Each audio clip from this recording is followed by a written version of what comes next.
I gotta be careful the way I say this. They're gonna try to ethnically cleanse Gaza.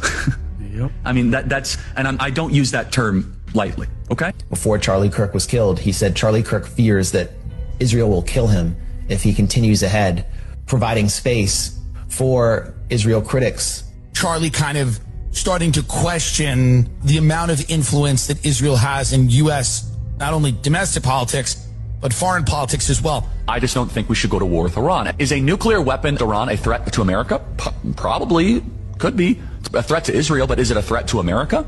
I mean, India has nuclear weapons. Pakistan has nuclear weapons. But he's one of the only people to go to the Oval Office and say, sir, I totally understand, but a war with Iran could really hurt our country. He took massive abuse from his own donors. And they expressed it to him in a very intense way. I know because he showed me.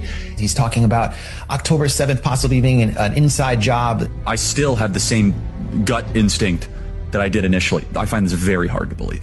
I've been to that Gaza border. He starts to question whether Jeffrey Epstein was an Israeli Mossad agent. Epstein, with his little friend Ghislaine and Ghislaine's father, Robert Maxwell, who is obviously a spy of the Israeli intelligence agencies.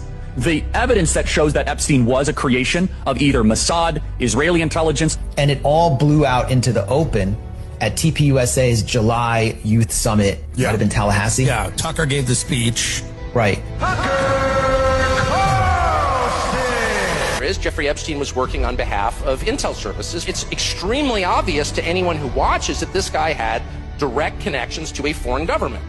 Now, no one's allowed to say that foreign government is Israel because we have been somehow cowed. But it wasn't just Tucker. Megyn Kelly had started questioning Israel and Mossad, given his connection to Ghislaine Maxwell.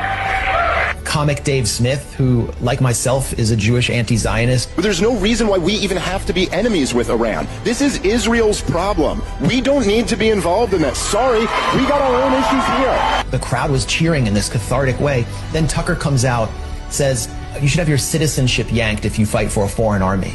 How can somebody pledge allegiance to two countries at the same time? Obviously, that's absurd. And I know you're speaking about Israel. I think anybody, by the way, who serves in a foreign military should lose his citizenship immediately. There are a lot of Americans who've served in the IDF. They should lose their citizenship. After that, he started getting publicly attacked. Ben Shapiro and Mark Levin, the two biggest Zionist enforcers in the media. Laura Loomer, we all know who she is. She publicly attacked Charlie Kirk and said he basically had to step down. Honestly, the way you are treating me is so repulsive. I have text messages, Megyn, calling me an anti-Semite. There's another article out in the Times of Israel today. I could read it on air. I was just reading before I got on. Charlie, what are you doing? Like, why are you...